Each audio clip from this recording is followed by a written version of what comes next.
Okay, we will make a start. Good morning, good afternoon, or good evening, wherever you are dialing in from today, and thank you for joining us. I have the pleasure today to welcome you to our webinar, organised by RightShip and entitled Vetting in the Tanker Sector, the Evolving Scope of Vessel Assurance. My name is Andrew Roberts. I'm the Executive Director for Europe, Middle East and Africa for RightShip. For those that may not be familiar with RightShip, RightShip is the largest third-party vetting and assurance organisation in the world. We manage a digital platform with more than 200,000 vessels and provide expertise in global safety, sustainability, and social responsibility practices. Before we begin today, I'd like to just outline the scope of today's discussion. Today's discussion will not focus on or include anything around dark fleet shipping matters or sanctions. Rather, our discussion today will focus on the management of operational risk and the vetting and assurance frameworks that are aimed at improving operational standards to reduce incidents. Today's discussion will also be in the form of a fireside chat. So there will be the option to comment and ask questions in the chat.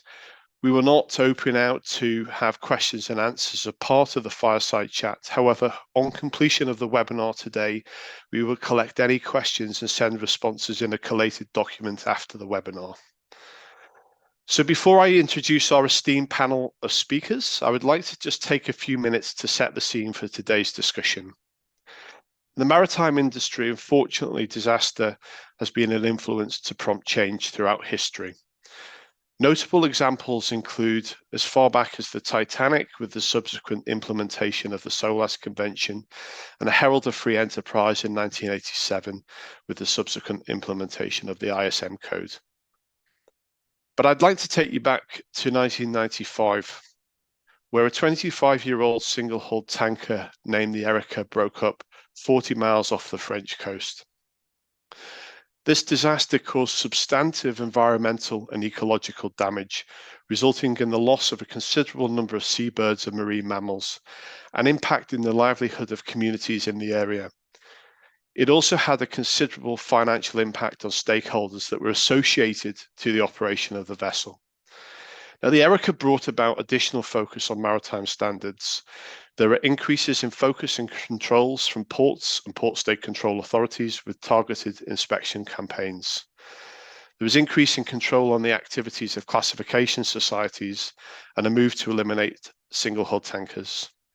There was also an uptake in independent operational evaluations of ships using vessel vetting inspection and vessel assurance evaluations. This was a significant change in the tanker sector. Standard vessel inspection programs undertaken by classification societies, flag states, and port states were, and largely still are, aimed at evaluating regulatory and statutory compliance and not operational performance. However, vessel vetting inspections and assurance processes focus very much on the operational practices of vessels. It is the focus of how the vessel is operated, how risk management practices are implemented, and the overall rigor of the management of the vessel to mitigate risk and reduce incidents, as well as evaluation of trends over time. The focus, therefore, of vetting inspections and assurance is very much through the lens of beyond compliance. There are also additional challenges in the industry from lack of standardization in the governance of inspections being conducted in the industry. And in fact, we still see this today. Yet vessel vetting and vessel assurance programs are principally designed to evaluate vessels using inspectors trained to a common standard and against a common system. For many ship operators, these additional inspections and assurance programs were or are considered to be a challenge. However, challenge can often be reframed as opportunity, and without doubt, these assurance programs represent an opportunity for improvement. And if such opportunities help to save the life of a seafarer on board a vessel and ensure that that seafarer returns home safely to their family, then such vetting processes will continue to serve the industry positively to drive change. Overall, the effectiveness of vessel vetting and assurance has had a profound influence on the safety standards of the tanker sector. If we look at statistics from recent sources, various sources indicate that accidents and serious incidents are declining on a year-on-year basis. For example, the recent annual safety in shipping review by Insurance Group Alliance show a year-on-year reduction in total losses of vessels. And statistics reported by the European Maritime Safety Agency also show a year-on-year reduction in incidents. Yet, unacceptable incidents are still occurring. In RightShip, our data suggests that more than 3,000 incidents occurred last year and over 227 fatalities in total. And this is unacceptable.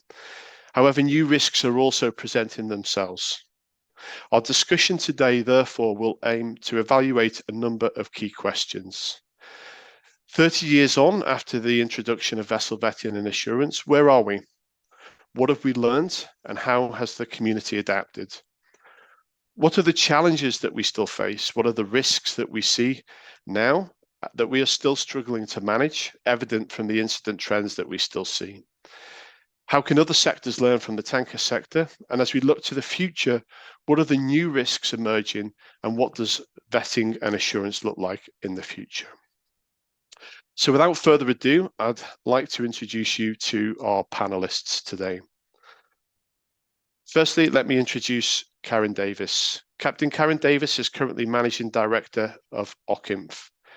Karen is a veteran master mariner with significant experience in downstream and upstream business gained at ConocoPhillips. She spent over 15 years at sea, sailing from third mate to master aboard supertankers, carrying crude oil and clean products.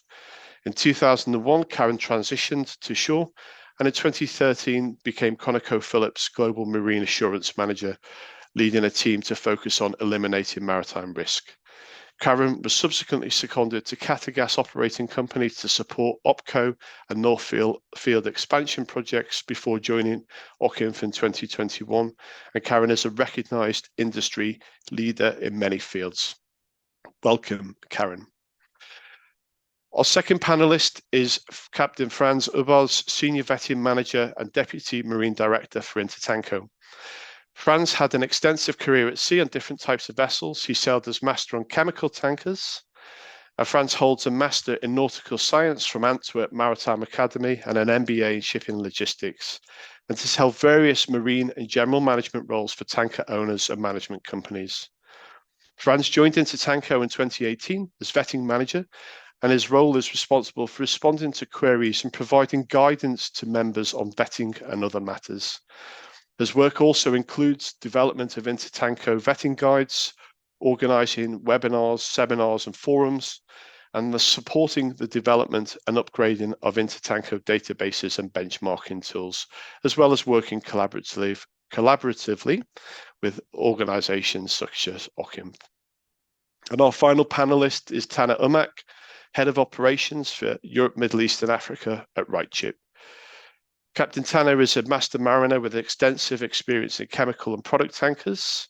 Tanner also holds a master's degree in shipping, trade and finance from Cass Business School in London, and is a member of both the Institute of Chartered Shipbrokers and the Nautical Institute.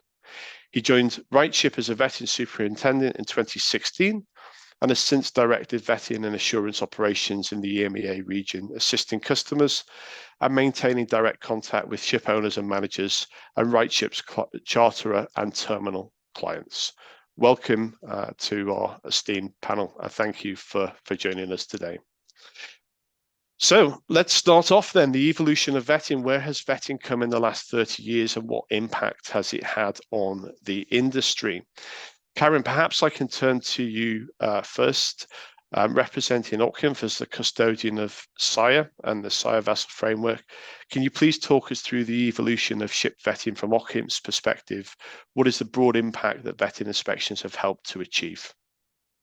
Hi, Andrew. Hi, Tanner and Frans. Thanks for having me today here for the fireside chat. It was a really nice intro, Andrew. Thank you for that bit of history. As you know, OCIMF was founded in 1970 after the Torrey Canyon spill in response to that growing public concern about marine oil pollution. And in the early 70s, anti-pollution initiatives were emerging, as you mentioned, but there was little coordination. So through OCIMF's starting members of only 18 members, the industry was able to play a stronger, more coordinated response to these incidents, and we gained closer cooperation with government bodies. I think that was the key. OCIMF developed and launched SIRE in 1993, so we have, as an industry, adopted and been utilizing this protocol for 30 years. I believe it has helped support continual improvement in the marine safety and by providing a robust tanker risk assessment tool and the vessel inspection database. As was pointed out in the invitation that you sent, the success of the tanker industry is definitely fueled by the willingness of the tanker industry to embrace best practices past compliance. In over 50 years since OCIMF was founded, we have seen a reduction in the number and severity of oil spills, but our work isn't done. I think it's important for me to point out that OCIMF manages the system. We manage the system with strict governance so it can be trusted, and the SIRE inspection questionnaire has evolved over the years based on emerging or new risk. It's extremely important to point out that we only manage the system. We cannot give instructions on how to vet or give instruction on how risk assessments are done or how risk is defined.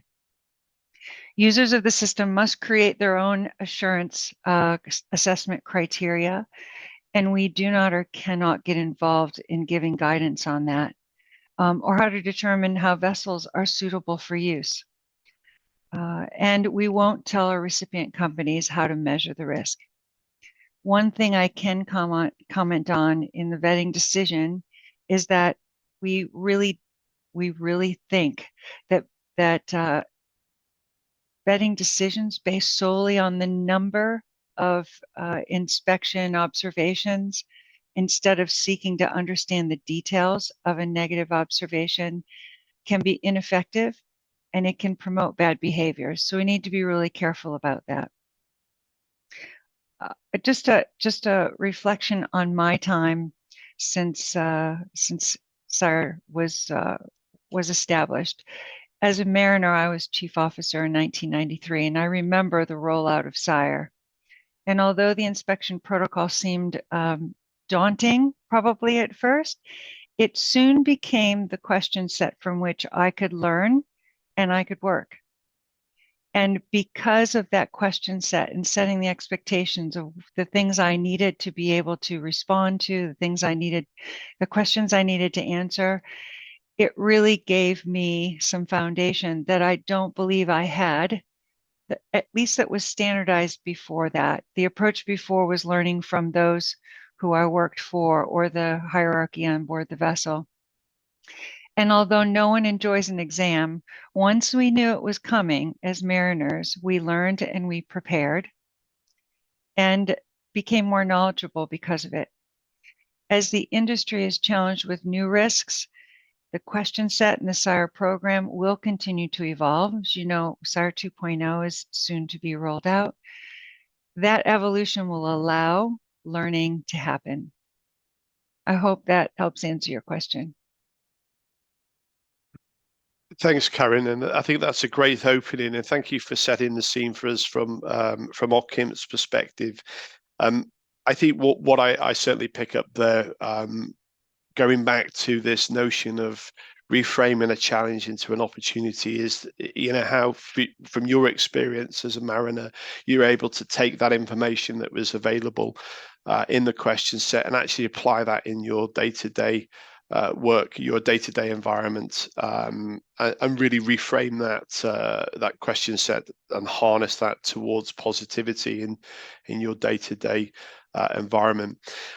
Looking at that from the perspective as a seafarer, then Karen, Frans, perhaps I can turn to you to build on what Karen has discussed, and my own experience of using the SIRE system of vetting inspections at sea, I'm sure is familiar to many. Sometimes there's that sentiment that it is a challenge, but building on what Karen's opened up for us, Frans. Yeah, how has the owner and manager community adapted, in your view, over the past 30 years to vessel vetting and assurance?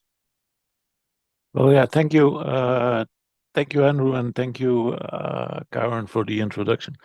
I'm just realizing I'm probably the oldest one on this panel and I'm saying that because when I was sailing last years that I was sailing as a master, we had like in every port, in all major coming to inspect and coming to look at your ship. That was in the early 90s.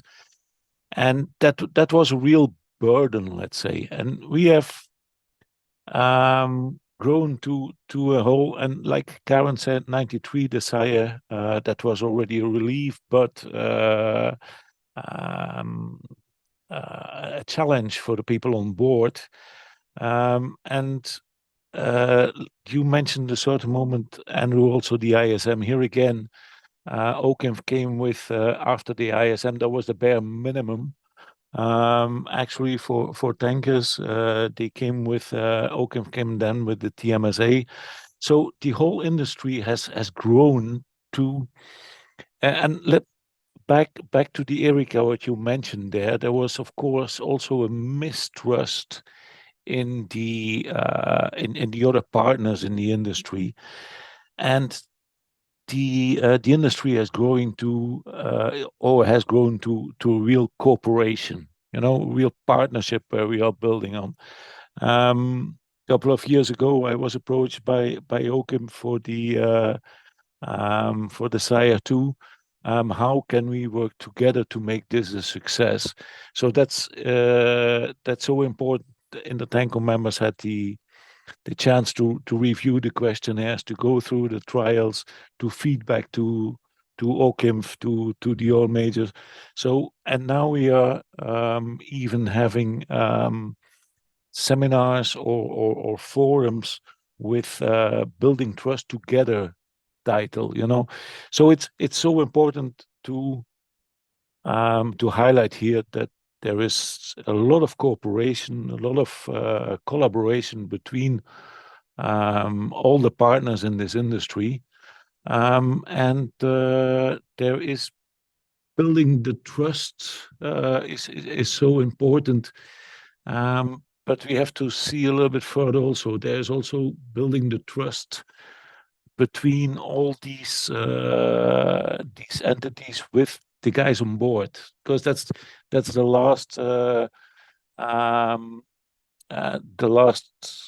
defense which you have, be it just before avoiding an incident, avoiding an accident, etc. So there must be really building trust with the people on board also. And I think in general, when I look into the Sire 2, that is what it is all about, actually. It's to, technically, the ships are okay, the processes are there, and now it's this last, the human factor, human element. What can we do to make life easier on board, to gain the trust of the people on board? Here again, a very simple, or what I remember, I was on board as a master, and I had a discussion with the charters, and at that time they said, like, Captain, if you cannot sail with a ship, or it was actually loading a certain product on board of a chemical tanker, maybe we have to think to send you somebody else to replace you. Yeah, and I said at that moment, I just need 10 minutes to make my luggage, because I know that my colleague who would come, he would react exactly the same. So it's so important that the charters, the operators, the builders, everybody trusts the people on board. And that's where we are going, actually. So that's the good thing, I would say.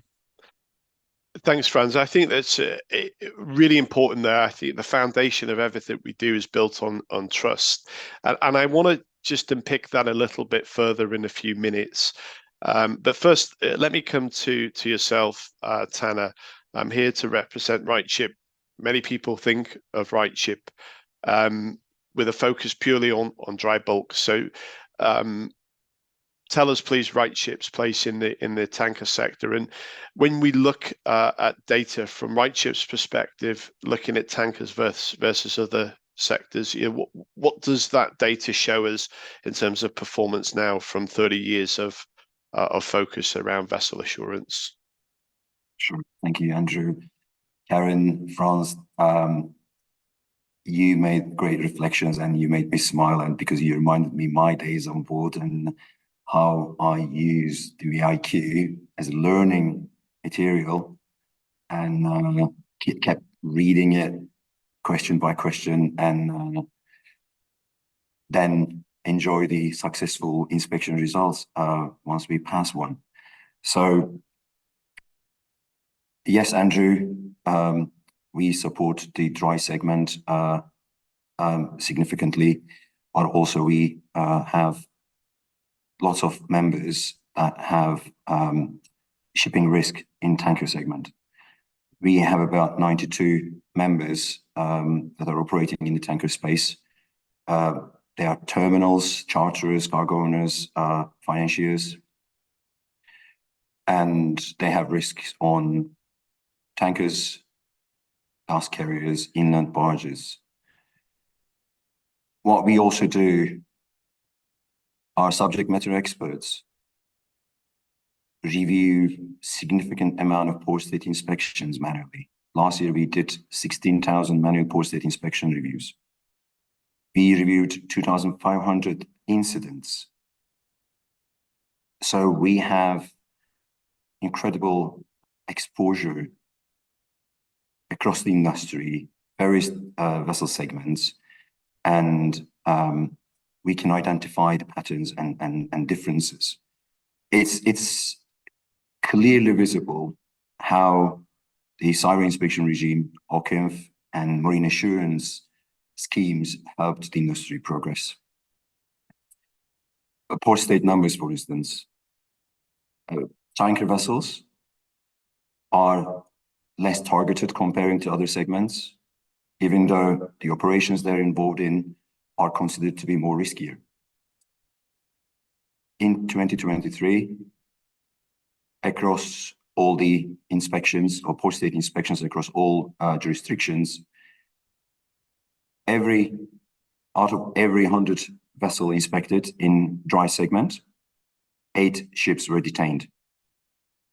This number is 4 in tankers, so 50% difference, and lesser targeted vessels.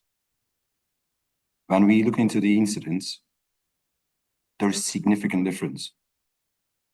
We have in our database in 2023, 2,500 incidents registered under a dry segment, and the number is less than 1,000 for tankers.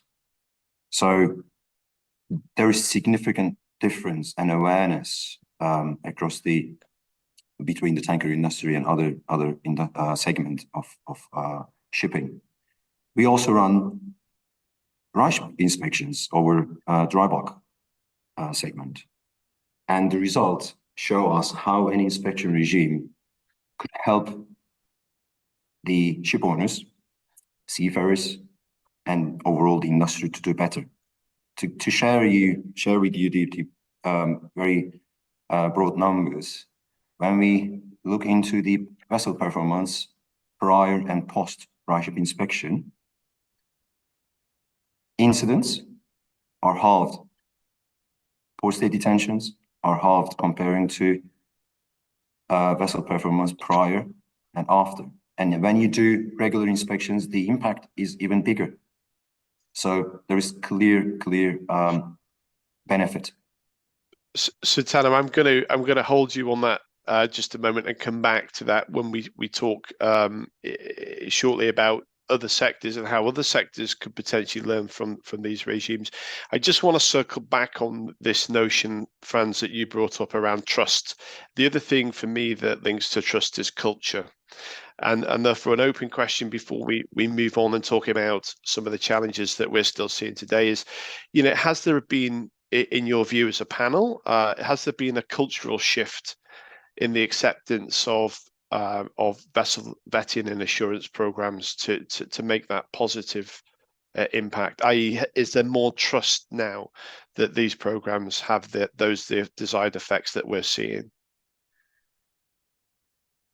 Shall I go first? I think there is. Like I said, there are forums organized now by different parties where people come together, discuss where we want to go with the industry.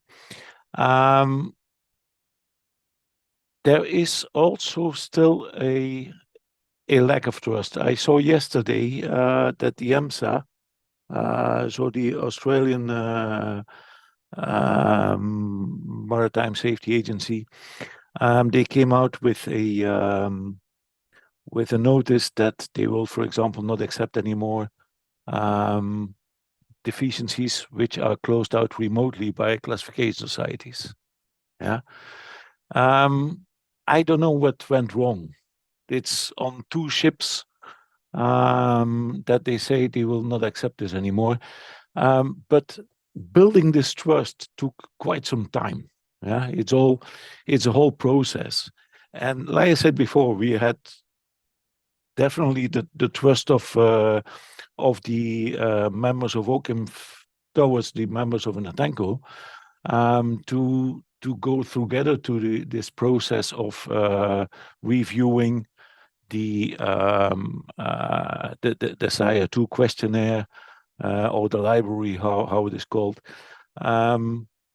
But yes, I think there is a building of trust, definitely. We are going in the right way, I think, yes. But I don't know if Karen has some other ideas. Well, I agree with you, Frans.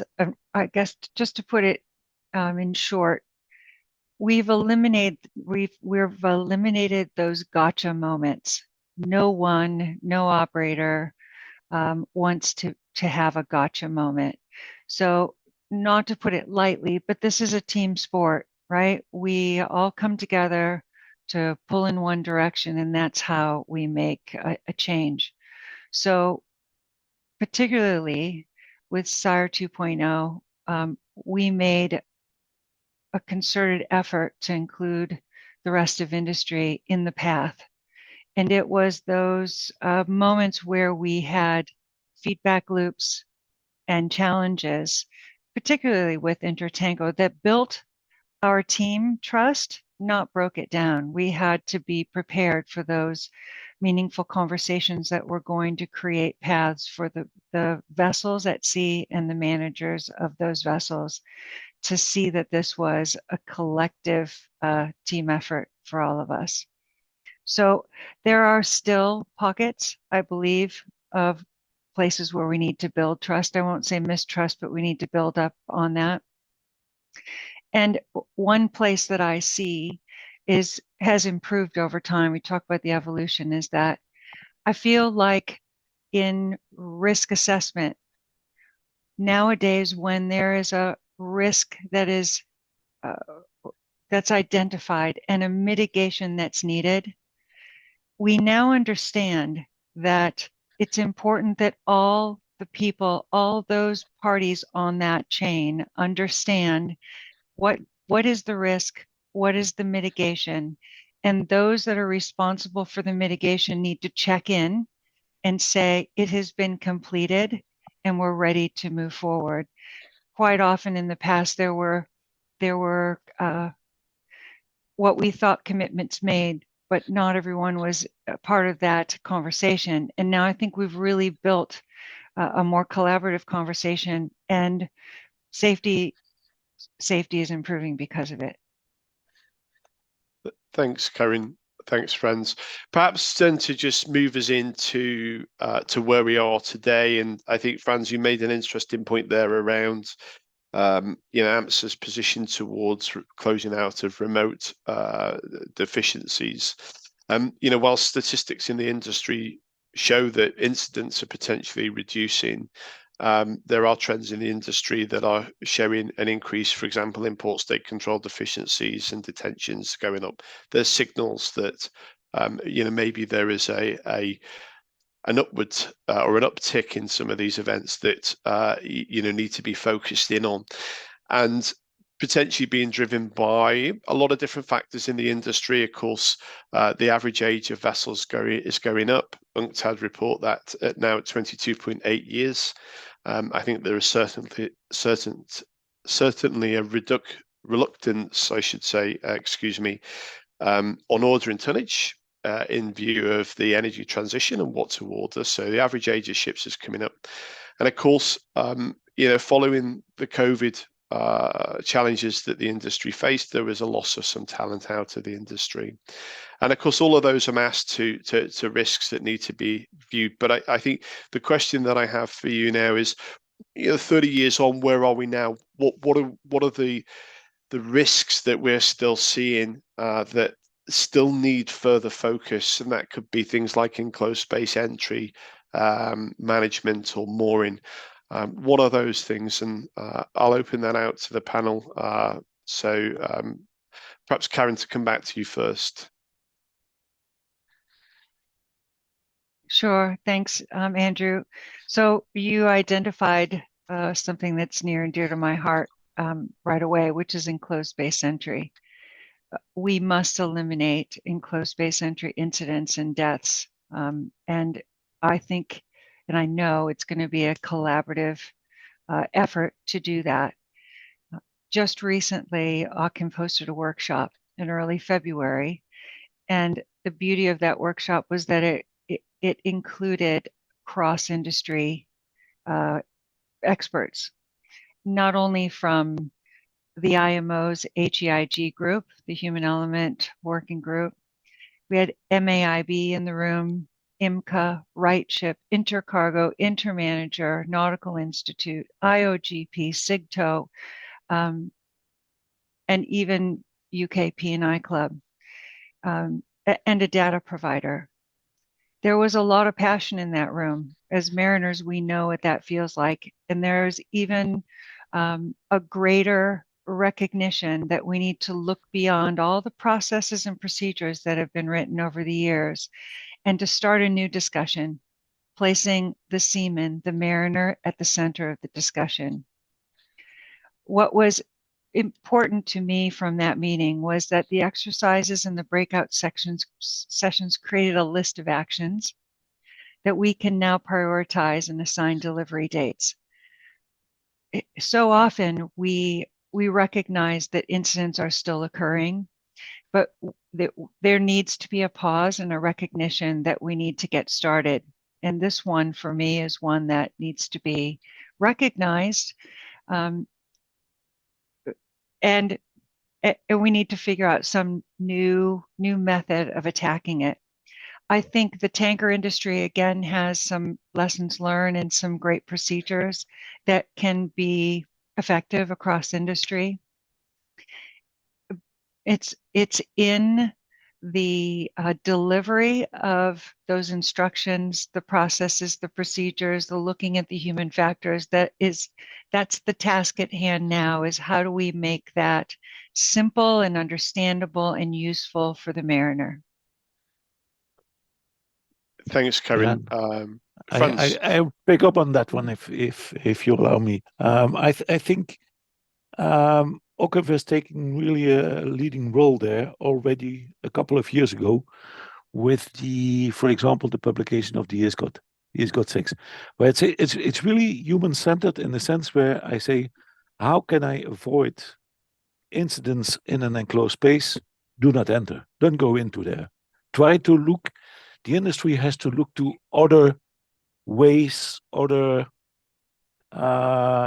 constructions, whatever, how to avoid that you have to go inside. And that's the very first line. I don't know it by heart, but in the ESCOT 6, the best way to avoid incidents is not to enter.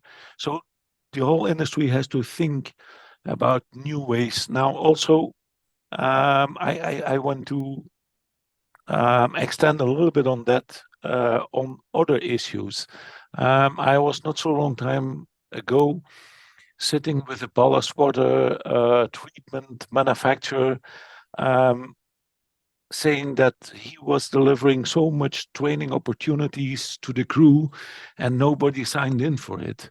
Yeah, if you need if you need all this training, why don't you first think, how can I make my tool on board and the ship as such more human-centered, more human-friendly, user-friendly, yeah, that I do not have to offer so much training opportunities and training modules for people. So, and that is also where SIRE 2 is going to. SIRE 2 is, of course, is going to gather a lot of data. And we know there is some, how to say, a bit of anxious operators around what is this going to be on the human factor. Focusing on the human factor does not mean that the people themselves are you focus on human error or so. No, you focus on what can I do? Why why can he not do his job properly, or why is there a negative observation? And of course, there are a few PIFs, performance influencing factors, which will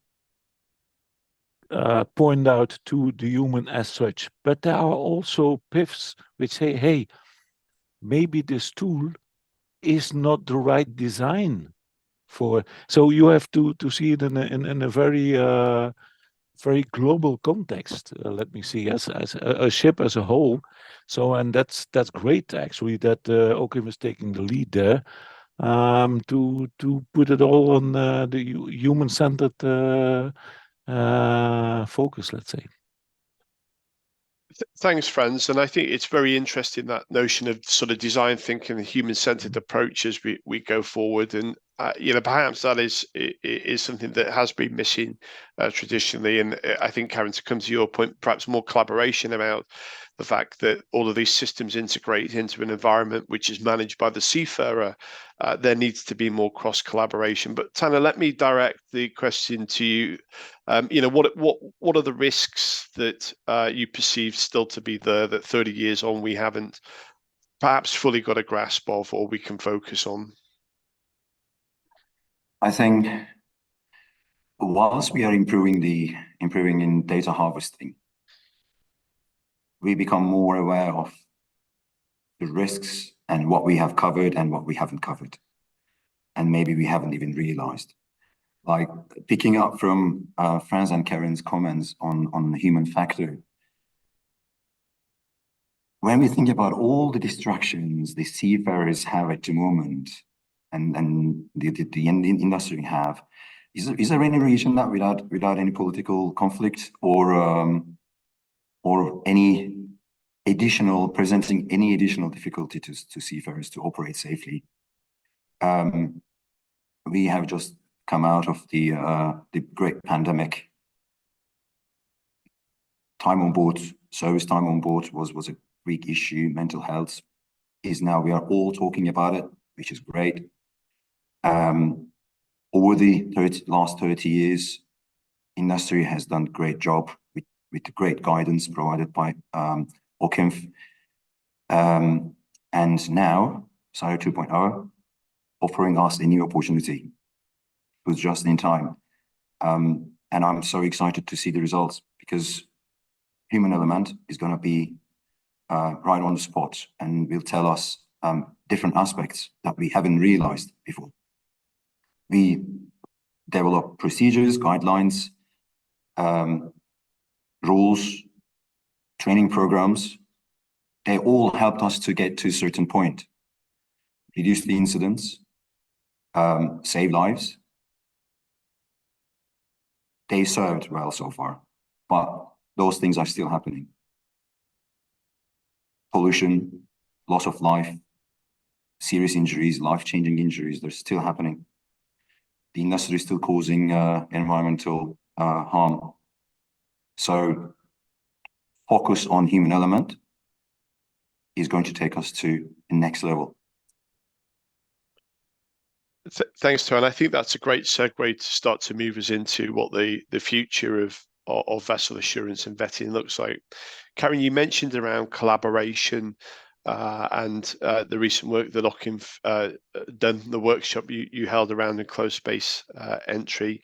Do you see more of that as we go forward in other sectors of shipboard operations? Absolutely, I say yes. What I see with the energy transition also coming, we're in the middle of it, right?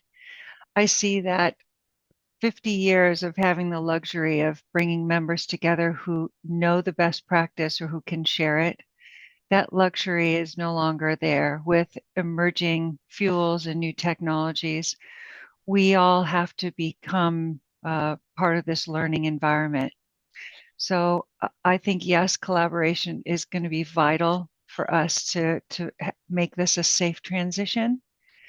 And also more collaboration and requirement, as Frans says, to build these error tolerant systems. I think what we can do in these conversations is demand that equipment design and standards alleviate the pressures on the seafarer to rapidly adapt to the changes that are coming. And as we navigate that complex landscape of workforce shortages that Tanner called out, our response to COVID, where folks could not trust that they could get off on the ship on time, we need to develop these strategies with our industry partners so that we have a skilled, technology-supported, and resilient workforce.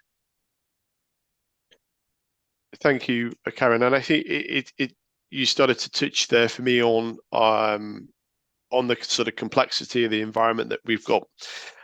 I think if I move us into taking a view on where vetting will be 5 years from now, and I pick 5 years because I think actually the rate of change of things around us and in the world that we're living in is moving at such a pace that as much as we'd like to take a 10-year view, I think potentially what things look like in 5 years will look very different to 10. So if we take a 5-year outlook and consider, what does vessel vetting and assurance look like in 5 years from now? Threats to things that we may see are around data sharing and democratization of data, adoption of integrated inspections and screening to cover broader sort of ESG elements, much more focus on social and crew welfare, perhaps, consumer-driven demands, and also potentially the notion of things like remote inspections. And I think for me, centering back on the notion of trust, I think even something like remote inspections is difficult because there is an absence of someone on the vessel there. So it creates a different landscape. Those are my views. I'm keen to hear yours. Frans, perhaps we can come to you first this time. 5 years from now, what do things look like? Well, let's first roll out the SIRE 2. And for sure, the good thing of SIRE, the inspections on board, is that it has a very pragmatic approach. It is based on regulations, on requirements, etc. So that's fine. I think remote inspections, yeah, we might. If we build on trust, you might think about instead of here again a bit of history. I remember the first SIRE inspections done by the oil majors. They would come on board with a standardized list, and they were happy, and they would accept the other inspectors coming on board from other oil companies. And then you were okay for a year. They didn't want to see you for a year. Then one oil major jumped on it and said, 1 year is too long. Let's do it 6 months. And everybody followed suit. I can imagine with the SIRE 2, there will be so much data information and data gathered, not only on the ship as such, but also how is it run? How is the operator doing? How is the contact between the operator and the ship? That you might think in a couple of years that, is it really needed to go every 6 months? might be, prolonged a bit. That's would sound sensible. From the other hand, after the COVID, the lockdowns where no inspections could come on board, actually, crew was happy to see somebody coming on board, And let's hope that they are still happy in the future, that they are proud to show off their ship, to shine and to say, this is how we run our ships. And be it that there is here or there an observation, yes or what, we take it on board and we do something about it. But yes, I think really going fully remote, I don't think so. I don't think so. Perhaps if I can just comment on that, Frans, because I think it's an interesting point, and I agree with you. Actually, I think that there is an opportunity actually to misuse trust in that environment, and I think certainly perhaps the effectiveness of the programs that have been run in many years are because people have been sort of present orientated on board a ship. We can see the impact of throughout COVID of not being able to mobilize even internal organizations' own superintendent teams onto ships, as well as port state control and classification societies, and the numbers certainly noticeably increasing in detentions and deficiencies over the last couple of years as we've come out of that. But Tanner, where are we in 5 years from now on vetting? Oh, that's a good question. I think digitalization is a key word. We have been all talking about how important data is, a new commodity. It's going to be even more important, and the technological advancements will shape how we harvest data, how we share data, how we process data, and how we present it in a simple form, so decision makers are enabled to make an informed decision. We all know that how sensitive it is in vetting or marine insurance to make fast decision, have a very accurate decision in terms of managing risks. So that, I think, will be the biggest change. We will be able to go deep in the data sets. To give you an example, for instance, in the past, whilst the industry was looking into number of deficiencies recorded during port state inspection, we are now looking into the deficiency codes. We are more interested in the categories, not because we didn't want to do it in the past, but we didn't have capability to do it. Now the data is available, the technology is available to present that in a simple form, so we can make informed decisions. And AI. Every week we read something exciting happening in AI space. But whilst it's changing the entire world, I don't know, we can isolate marine insurance from AI. I don't think there will be predictions for a while, but definitely probability calculations will play some role in near future in marine insurance. Thanks, Tanner. It's interesting to listen to your points there around data and sort of data sharing, and it comes back then I think to what Karen was talking around in terms of collaboration and having the ability to make informed decisions up front, so that sort of qualitative versus quantitative that Karen spoke about. But it's not just around the number of observations, but it's more centered on what is actually happening there. And I think perhaps there is an absence then in the future if we thought about an environment without an inspector on board to validate that. Perhaps we lose that ability to have that insight. Karen, we've heard a bit about SIRE 2.0, and clearly that's a bit of a pivot. But for you, where are we in 5 years from now? Yeah, so let me put maybe together some pros and some pitfalls. With AI and digitalization, I think that's super powerful. We'll be able to see the leading indicators and those will give us direction on where we need action. What we don't want is for AI and digitalization to dehumanize the process or to dehumanize the people on board the vessel. There's power in the conversations. So once a seafarer, always a seafarer. We need to keep the mariners at the center. We need to recognize that these are systems built for them and around them. So as long as we have seafarers on ships, we need to get our boots on the deck of those vessels. Some way, some shape, some form, whether that's as inspector or as a ship owner operator. The possible pitfall there is, yes, the crews are happy to show off their ship, but we've all been there when there's the line of people coming across the gangway just before noon, right? So we need to manage this idea of how often do we go on board? What do we do when we're there? Do we make it meaningful for the mariner, and do we allow them to get rest and to have the opportunity to show off their vessel? With the digitalization, we've got collaboration. We've got ownership of data, so I think we need to be, in the pitfall side, we need to be careful that we share data properly and always with good intent. And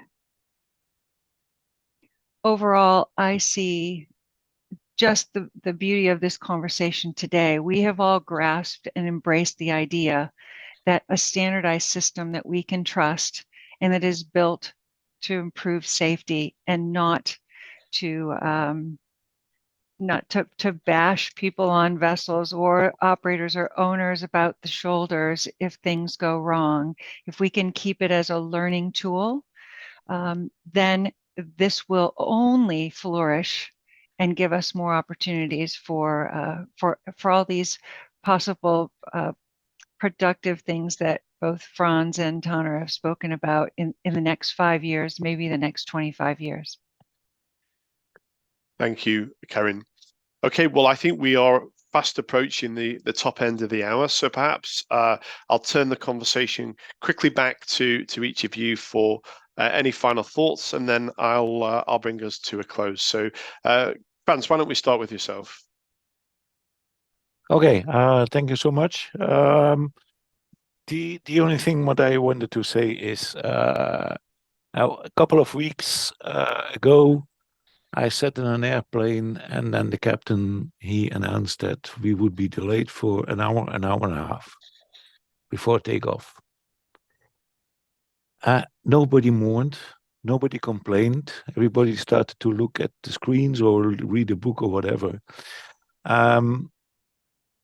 The difficult part of this whole exercise will be to get the commercial people with us. And if the captain tells you that he cannot leave for whatever reason, understand that there should not be any commercial pressure on him. If he cannot leave, it means for the safety of his crew and the ship and his cargo. Here again, trust, not only the trust between us, but also the guys on board, trust them. That was it from my end. Thank you. Frans, Karin, let me come to you next. Let me just say thanks to Frans for that statement. And I do think it's really important to recognize and respect the vessel crew to make decisions. And again, I think the power is in the conversation and in the collaboration. Thank you, Karin. Tanner? I cannot agree more with my other panelists. Everything that is done is for people, and people are in the center of everything. And whilst they are performing and doing an incredible job on board and keep the world going, they need support from all stakeholders.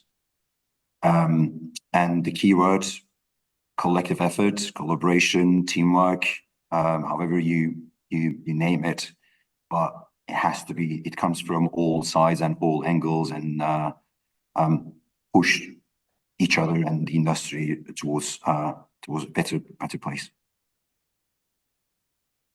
Thank you, Tanner. then firstly, let me thank you all, Frans, Karen, and Tanner, for your time this afternoon. For me, to provide my own takeaways from today's discussion is that, over the last 30 years, we've seen the real value of robust, standardized vetting and assurance programs, which have helped to evolve the tanker sector to be a shining light of safety for the rest of the industry.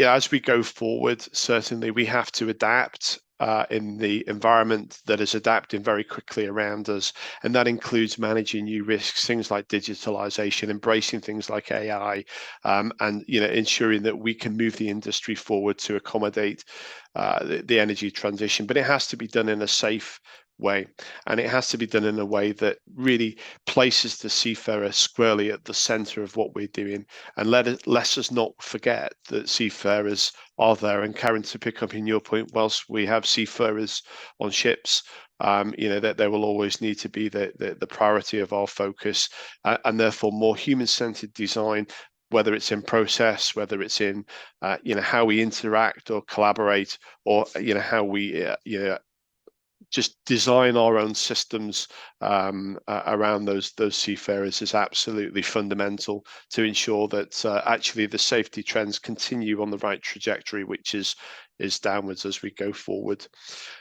So thank you very much for your time. I think our work is never done as an industry, and we continue to strive for perfection. But I think so long as there is challenges, there is opportunity to take us forward.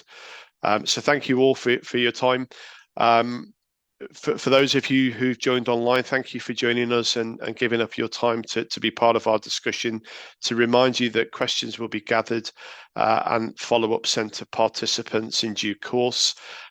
If you'd like to talk to RightShip about vetting and assurance, the RightShip team will be available during International Energy Week on the afternoon of Wednesday, the 28th of February, and you should have a QR code on the screen now where you can get more information available on the event. But here we go, there is the QR code for you. So thank you very much, and a very good afternoon, good evening, or good morning to you wherever you are. Thank you. See you all. Thanks, everyone.